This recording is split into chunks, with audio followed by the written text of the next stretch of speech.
Friends, आज के इस लेक्चर में आपका स्वागत करते हैं। इस लेक्चर में आपको अणुसंख्य गुणधर्म बताएंगे।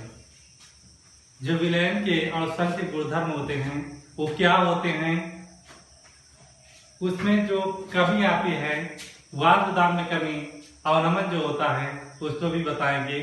तो ये लेक्चर बहुत अच्छा है, बहुत मजेदार है, केवल समझना है आपको। और ये समझ में कब आएगा, जब आप पिछले वीडियो आप देखे हो। अगर वीडियो देखे नहीं है तो आपको समझ में नहीं आएगा। इसलिए आपसे रिक्वेस्ट है कि आप पिछले वीडियो पर जाइए और उसे अच्छे से देखिए, फिर ये आपको आसानी से समझ में आ जाएगा। तो बच्चों, वीडियो की शुरुआत करने से पहले आपसे रिक्वेस्ट है कि आप लोग चैनल को सब्सक्राइब कर लीजिए। अगर वीडियो पसंद आता है, लेक्चर पसंद आता है तो जरूर लाइक करना, कमेंट करके बताना सर की समझ में आ रहा है। अगर कोई प्रॉब्लम होती है तब भी कमेंट करके आपको बताना है। वीडियो को शेयर कर देना है, दोस्तों को बता देना है कि आप लोग भी इसको देखें, सब्सक्राइब करें। तो आज के लेक्चर की शुरुआत करते हैं। यहाँ पर दिया गया अणुसंख्य गुणधर्म। अणुसंख्य गुणधर्म क्या होते हैं?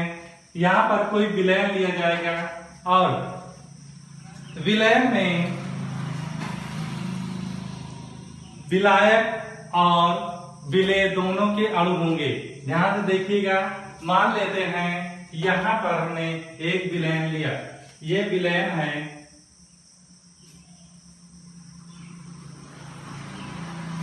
ये क्या दिया गया है? विलयन। ये रेड कलर में दिया गया है विलेय,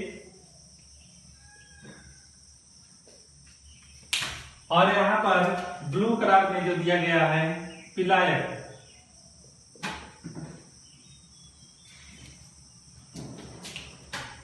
जब दो अवयव समांगी मिश्रण मतलब समांगी मिश्रण बनाते हैं तो क्या कहलाता है? विलयन कहलाता है। तो यहाँ पर विलायक क्या है? इसकी मात्रा अधिक होगी। अब विलायक को मान लेते हैं द्रव। यहाँ पर विलायक द्रव होगा और विलेय जो होगा वो क्या होगा? ठोस होगा। ये आपको याद रखना है। अगर अणुसंख्य गुणधर्म पढ़ रहे हो तो उसमें जो विलायक होता है वो द्रव अवस्था में होता है और जो विलेय होता है वो क्या है? ठोस अवस्था में होता है। विलेय को इसमें कितनी मात्रा में मिलाया गया है, किस प्रकार इसका व्यवहार है, इसके अणु किस तरह व्यवहार कर रहे हैं, इसकी प्रकृति क्या है, इसमें आपको बताएंगे। तो आप लोगों को अणुसंख्य गुणधर्म पढ़ना है तो आपको याद रखना होगा कि इसमें जो विलायक होता है द्रव होता है, विलेय जो होता है ठोस अवस्था में होता है। यहाँ पर डेफिनेशन में लिख दिया गया है, आप लोग नोट्स में अच्छे से इसको लिख लेना। यहाँ पर दिया गया है विलयन में जो विलेय की मात्रा उपस्थित होती है, विलयन में जो विलेय की मात्रा, विलायक की नहीं, इसमें दिया गया है विलयन में कुल कणों की संख्या। कुल कणों की संख्या मतलब कि विलायक के कितने भाग हैं और विलेय कितने भाग हैं। मतलब विलयन में विलायक की मात्रा कितनी है, विलेय की मात्रा कितनी है। विलेय ठोस अवस्था में है और विलायक द्रव अवस्था में है। इनकी संख्या के अनुपात मतलब कि इनकी संख्या के अनुपात पर निर्भर नहीं करता। किस पर निर्भर करता है? विलेय के कणों की प्रकृति पर। देखिए यहाँ पर ये थोड़ा सा रंग हो गया, यहाँ पर निर्भर करता है, अनुपात पर निर्भर करता है, विलेय के कणों की प्रकृति पर नहीं। ध्यान देना यहाँ पर बच्चों कि मतलब जो अणुसंख्य गुणधर्म होता है वो इनके अनुपात पर, विलेय तथा विलायक के अनुपात पर निर्भर करता है, उसकी प्रकृति पर नहीं। विलायक या विलेय के कणों की प्रकृति पर निर्भर नहीं करता है, केवल किस पर निर्भर करता है? इनके अनुपात पर निर्भर करता है। इसे 4 वर्गों में बांटा गया है। अब इसका एक भाग पहले पढ़ेंगे। इसके कई भाग है, अवनमन है, इमाज ये सब पढ़ाना है आपको। तो पहले हम क्या है? वाष्प दाब का अवनमन पढ़ेंगे। अवनमन मीन्स क्या होता है? कमी। अवनमन मीन्स क्या होता है? कमी।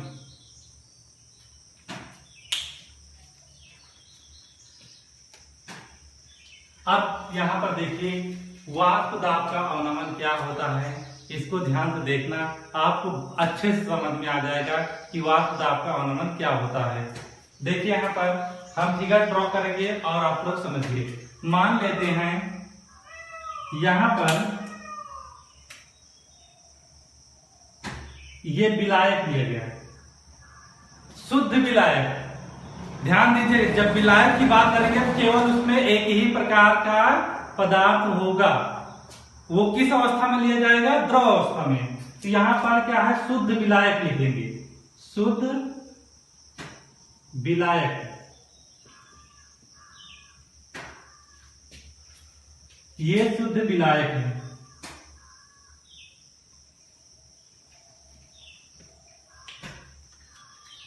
और दूसरे बर्तन में हम ले लेते हैं, ये देखिए ठोस अवस्था में होगा, हमें विलयन नहीं लेना है। जो विलय ले रहे हैं वो क्या है? द्रव अवस्था में नहीं होगा, ठोस अवस्था में होगा। तो यहाँ पर आप लोग ऐसे बना सकते हैं, चूर्ण के रूप में बना देते हैं इसको, ऐसे लिख लीजिए, ज्यादा अच्छा रहेगा।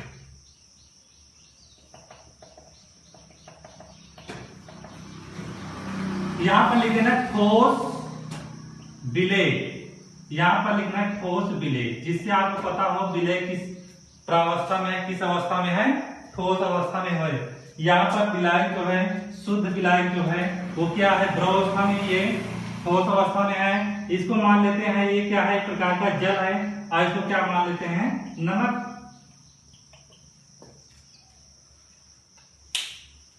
देखिए यहाँ पर अगर इसको बंद कर दिया जाए, इस बर्तन को हम क्या कर देते हैं? बंद कर देते हैं ऐसे। इस बर्तन को बंद कर देंगे तो इसमें जो जल है वो जल किस अवस्था में परिवर्तित होने लगेगा? वाष्प अवस्था में बदलने लगेगा। आप लोग सिंपली देखे होंगे घरों पर, जब हम खाना बनाते हैं तो क्या है? चावल पकाते हैं, दाल पकाते हैं, तो बर्तन जब उसको गर्म किया जाता है तो जो थाली पर रखी होती भगोने पर, तो उसमें क्या वाष्प जमने लगती है। तो क्या है, अगर यहाँ पर ये बर्तन को बंद करके जल रख दिया गया है तो यहाँ पर ये विलायक जो दिया गया है, विलायक की सतह पर क्या आ जाएगी? वाष्प के कण आ जाएंगे। क्या आ जाएंगे? वाष्प के कण आ जाएंगे, अर्थात ये जल वाष्प में बदलने लगेगा। ये जल किस में बदलने लगेगा? वाष्प में बदलने लगेगा। और ये वाष्प के कण, वाष्प के अणु इस बर्तन की सतह पर क्या लगाते हैं? दाब लगाते हैं। क्या लगाते हैं? दाब लगाते हैं। और एक चीज ध्यान देना है, ये बर्तन की सतह के साथ साथ ये अणु विलायक की सतह पर भी दाब लगाएंगे। ध्यान से देखिएगा, शुद्ध जल लिया गया है, जल को एक कंटेनर बर्तन में बंद कर दिया गया है, ये वाष्प अवस्था में बदलेगा तो जो वाष्प के कण बनते हैं, अणु बनते हैं, वो क्या है? विलायक की सतह पर क्या है? इकट्ठा हो जाएंगे। देखे होंगे आप लोग कि जो बुलबुले होते हैं वो क्या है? पानी की सतह पर क्या है? इकट्ठा हो जाते हैं। तो इसी प्रकार हम इसको मान लेते हैं, वैसा व्यवहार नहीं करेगा लेकिन उसी तरह मान लेते हैं कि जो जल के वाष्प के अणु हैं वो क्या है? जल की सतह पर क्या है? इकट्ठा रहेंगे। और ये जब फ्री अवस्था में चले जाएंगे, मुक्त अवस्था में चले जाएंगे, तो ये बर्तन की सतह पर दाब लगाएंगे और विलायक की सतह पर भी दाब लगाएंगे। तो जब विलायक की सतह पर वाष्प के अणु विलायक की सतह पर जो दाब लगाते हैं उसे क्या बोलते हैं? वाष्प दाब बोलते हैं। इसे हम क्या बोलेंगे? जो विलायक की सतह पर दाब लगा रहे हैं इसको बोलेंगे वाष्प दाब। इसको बोलेंगे हम वाष्प दाब बोलेंगे। अब देखिए, इस वाष्प दाब को जब शुद्ध विलायक लिया गया है तो आप लोगों को पिछले वीडियो में बता दिया गया है कि शुद्ध विलायक का वाष्प दाब कितना लेते हैं हम। ये पहला, ये द्रव नंबर 1 है, ये क्या है? विलायक है। और यहाँ पर ये क्या है? विलयन का पहला भाग मान लेते हैं। तो पहला भाग है तो इसके लिए हम P1 का यूज करेंगे, P1 का यूज करेंगे। लेकिन जब ये शुद्ध विलायक है तो इसका वाष्प दाब यहाँ पर हम क्या है? नोटेशन 0 लगाकर या नॉट लगाकर प्रयोग करेंगे। ये क्या शुद्ध विलायक का वाष्प दाब है, ये किसका वाष्प दाब है, शुद्ध विलायक का वाष्प दाब। लेकिन अब बच्चों यहाँ पर देखिए, ये तो आपको समझ में आ गया, यहाँ पर वाष्प दाब लग रहा है। अब देखिए ये ठोस अवस्था में है, जो विलेय लिया गया है शुद्ध विलेय, यहां पर लिख देना ये क्या है, शुद्ध अवस्था में है, ये शुद्ध विलेय। जो शुद्ध विलेय लिया गया है ये तो वाष्प में बदलेगा नहीं, क्योंकि ये ठोस अवस्था में है, और ठोस अवस्था में वस्तुएं क्या है, वाष्प अवस्था में कभी भी बदल नहीं सकती, इसलिए ये क्या है, ये अपनी अवस्था में ही रहेंगी। समझ में आ रहा नहीं। अब देखिए मान लेते हैं ये क्या है, द्रव अवस्था में है, इसके वाष्प के अणु क्या है, इस पर दाब लगा रहे हैं, इसमें जो है ये वाष्प अवस्था में नहीं बदलेगा, ना ही ये बर्तन की सतह पर दाब लगाएगा, तो इसमें कोई प्रभाव नहीं होगा।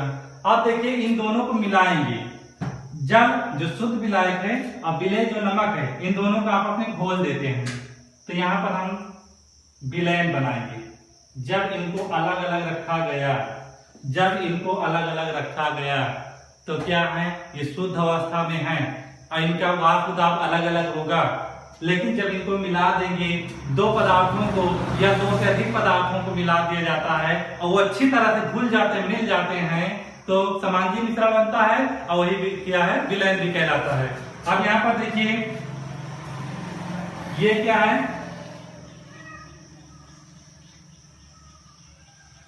ये क्या है, विलायक, ये क्या है, विलायक, ये विलायक है। और रेड कलर में जो है, अब इसको घोल रहे हैं नमक को, जब नमक को घोल दिया जाएगा तो क्या नमक ठोस अवस्था में रहेगा, नहीं, क्योंकि वो क्या है, जब उसको जल में घोल दिया जाएगा तो वो भी क्या है, द्रव अवस्था में बदल जाएगा। तो यहाँ पर क्या है, ये विलायक, इसको मान लेंगे क्या है, विलेय। अब इसको शुद्ध अवस्था में नहीं लिखेंगे, इसको शुद्ध अवस्था में नहीं लिखेंगे, क्योंकि दोनों को मिला दिया गया तो ये मिश्रण बन गया, शुद्ध अवस्था में नहीं है। अब देखिए इसमें इसकी सतह पर ये किसके अणु हैं, इसकी सतह पर विलायक के अणु हैं, ये किसके अणु हैं, विलायक के अणु। अच्छा बताइए, जब विलयन तैयार किया गया, इसमें दो पदार्थों मिलाया गया, दोनों द्रव अवस्था में बदल गए, तो क्या यहाँ पर इसकी सतह पर, विलयन की सतह पर केवल विलायक के अणु होंगे, दोनों के अणु होंगे, क्योंकि दोनों जो पदार्थ मिलाए गए हैं दोनों वाष्प अवस्था में बदलेंगे, क्योंकि दोनों द्रव अवस्था में अब हो गए हैं। तो यहाँ पर देखिए इसकी सतह पर विलायक के अणु भी आएंगे और विलेय के अणु भी इसमें आ जाएंगे। अब ये क्या है, इसमें इस बर्तन के अंदर जो खाली स्थान बचा है, ये जो वाष्प अवस्था में आ रहे हैं, वाष्प के अणु हैं, उसमें जल के अणु भी होंगे और नमक का जो जलीय विलयन तैयार किया गया उसके भी अणु होंगे। ध्यान से देखिए बच्चों, अब देखिए ये बर्तन की सतह पर दाब लगाएंगे, ये तो पक्का है कि बर्तन की सतह पर दाब लगाएंगे, लेकिन ये बर्तन की सतह से टकराने के बाद जब लौटेंगे तो ये किस पर दाब लगाएंगे, विलयन की सतह पर भी दाब लगाएंगे। ये विलयन की सतह है, जब टकराने के बाद लौटेंगे तो क्या है, विलयन की सतह पर भी दाब लगाएंगे। तो केवल यहाँ पर विलायक ही दाब नहीं लगाएगा, इसमें क्या है, विलेय के अणु भी हैं, ये भी क्या है, दाब लगाएंगे। ये आपको समझ में आ रहा होगा।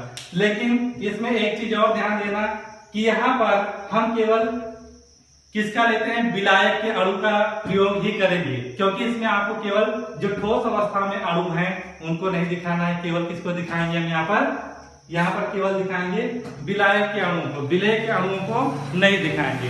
यहाँ पर विलेय के अणुओं को क्या कर देते हैं, मिटा देते हैं। केवल समझाने के लिए आपको बताया गया कि इसमें जो है, जो विलायन की सतह पर है, दोनों प्रकार के अणु आएंगे, चाहे वो क्या है, विलायक के हो चाहे विलेय के हो।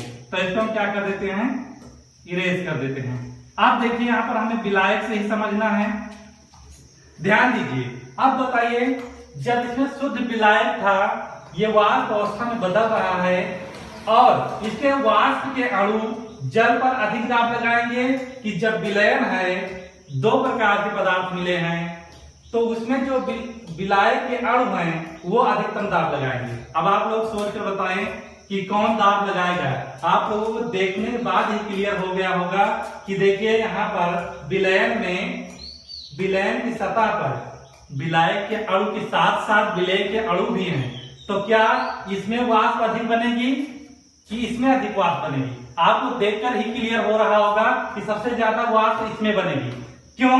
क्योंकि इसमें केवल शुद्ध विलायक अर्थात जल है और ये अधिक मात्रा में वाष्प में बदलेंगे, क्योंकि इसकी सतह पर कोई रोक टोक करने वाला नहीं है। लेकिन विलयन की सतह पर रोक टोक करने वाला क्या कौन है? विलय के अणु हैं।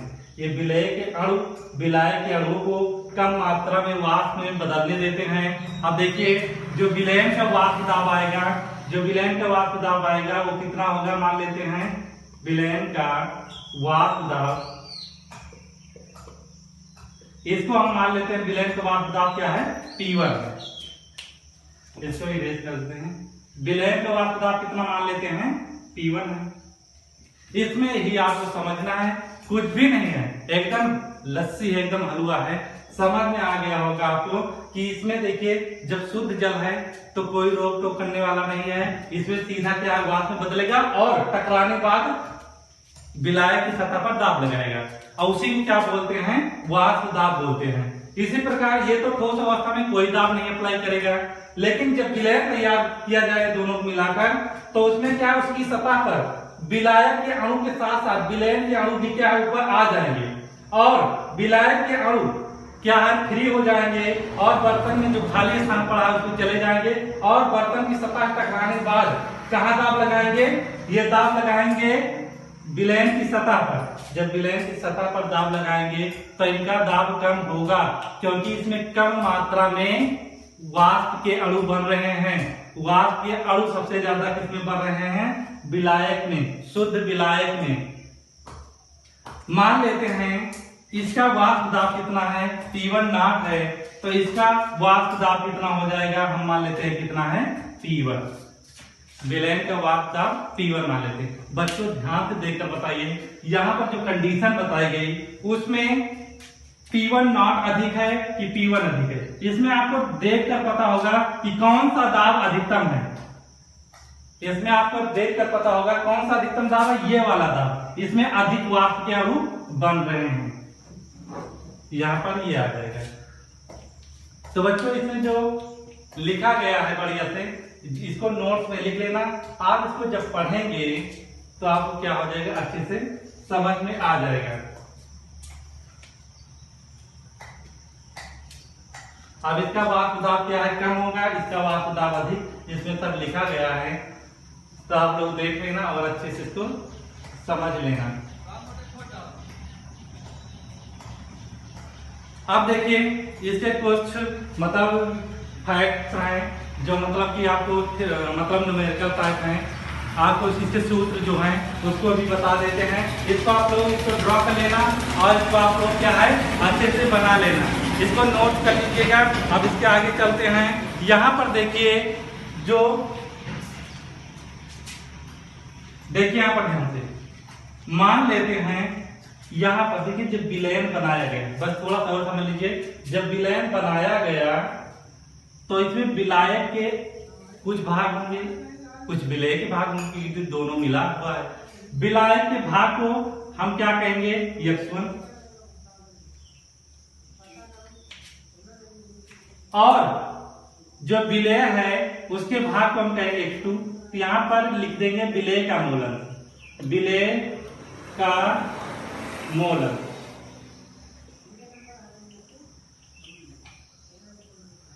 ये विलय का मोलन है। और यहां पर आपको दूसरा बताएंगे, ये विलायक का मोलन है।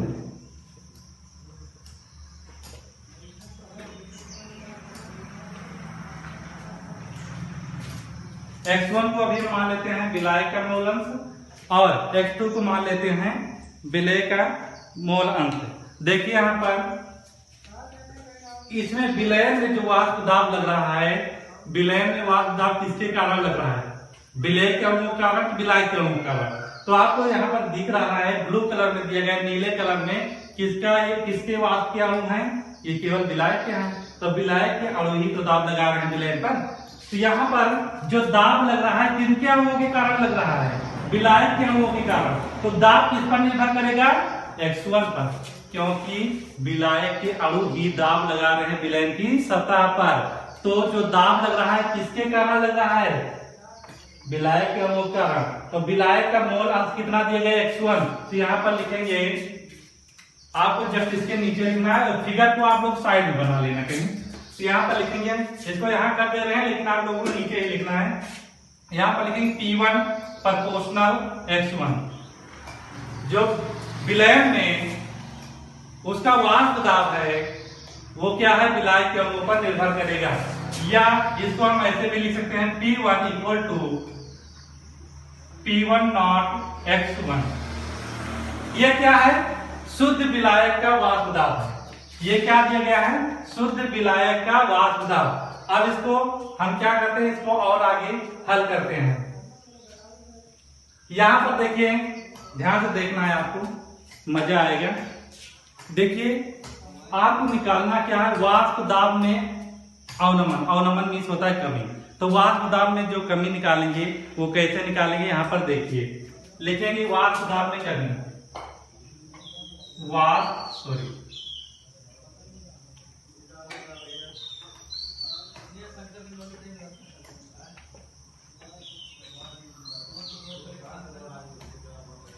वाष्प दाब में कमी ये कैसे आएगी। देखिए यहाँ पर इसका वाष्प दाब अधिक है, इसका वाष्प दाब कम है। इसमें विलायक के अणुओं का वाष्प दाब अधिक, इसमें विलायक के अणुओं का वाष्प दाब कम। अब इसके वाष्प दाब से इसको घटा देंगे तो आपको पता चल जाएगा कितनी कमी आई। कमी कैसे निकालेंगे, इसका वाष्प दाब ज्यादा है और इसका कम है। अधिक में से कम को निकालेंगे तो क्या आ जाएगा, वाष्प दाब में कमी आ जाएगी। तो यहाँ पर लिखेंगे वाष्प दाब में कमी।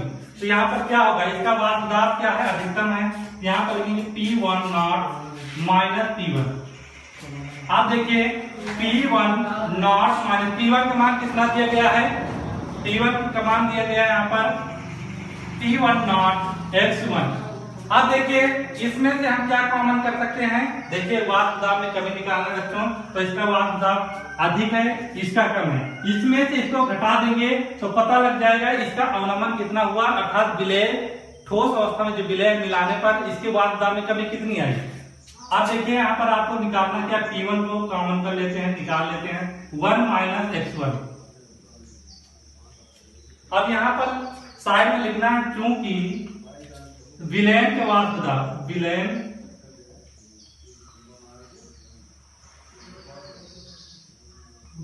में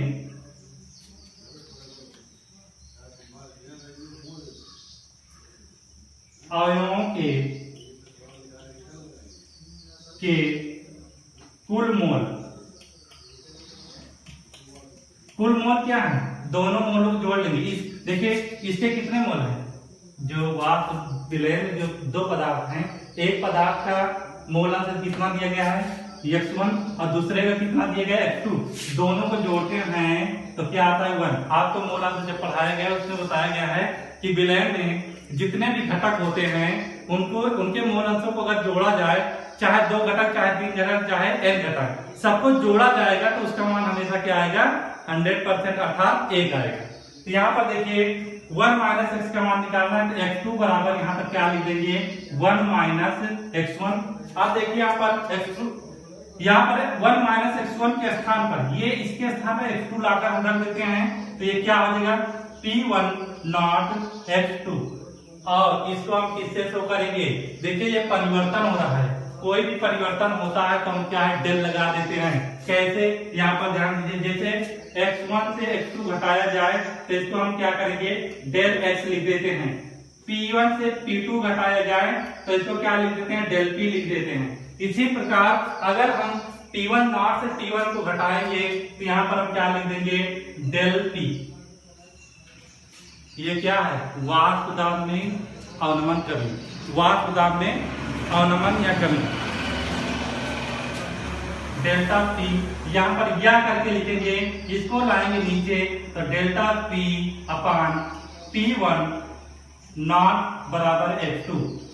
अगर इसको कांस्टेंट माना जाए, क्योंकि विलायक का वाष्प दाब तो फिक्स ही रहेगा क्योंकि बदलेगा नहीं, तो ये वाष्प दाब में अवनमन किस पर निर्भर करेगा, यहां पर लिख देंगे या डेल्टा P प्रोपोर्शनल F2। अब देखिए यहां पर क्या दिया गया है, जो वाष्प दाब में कमी आ रही है इसको लिख देते हैं वाष्प दाब में अवनमन। वाष्प दाब में अवनमन, अवनमन मीन्स होता है कमी। जो अवनमन दिया गया है वो किस पर निर्भर करता है, विलेय के अणुओं की संख्या पर। विलेय के अणुओं की संख्या पर देखिए जितनी मात्रा में विलेय के अणु होंगे, ध्यान समझिएगा बड़ा मजा आएगा। इसमें जितने विलायक के अणु आएंगे, जितनी मात्रा में विलेय के अणु यहाँ पर सतह पर जम जाएंगे, विलायक के अणु उतनी ही कम मात्रा में बाहर जा पाएंगे। मान लीजिए यहाँ पर क्या है, अब इसमें क्या है, विलेय के अणु और आ गए, तो इसमें वह जो विलायक के अणु हैं नीले कलर वाले, ये क्या है, कम मात्रा में ऊपर जा पाएंगे। तो इसका कारण क्या है, अगर F2 का मान बढ़ा अर्थात विलायक नमक को अधिक मात्रा में घोल दिया गया, तो सतह पर कौन आएगा, नमक अधिक होने के कारण जो विलयन तैयार हुआ इसकी सतह पर केवल नमक के वाष्प के अणु आएंगे। नमक के वाष्प के अणु अधिक आ गए तो यहाँ से कौन मुक्त होगा, क्या नीले कलर वाले जो विलायक अणु हैं वो अधिक मात्रा में मुक्त हो पाएंगे, नहीं, क्योंकि उनके लिए रास्ता ही नहीं बचा है। जब ये अधिक नहीं मुक्त होंगे तो क्या हो जाएगा, वाष्प दाब में कमी सबसे ज्यादा होगी।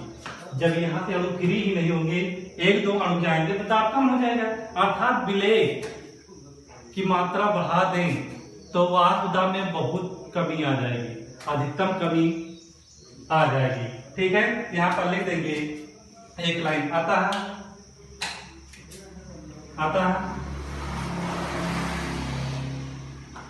विलेय की मात्रा बढ़ाने पर वाष्प दाब में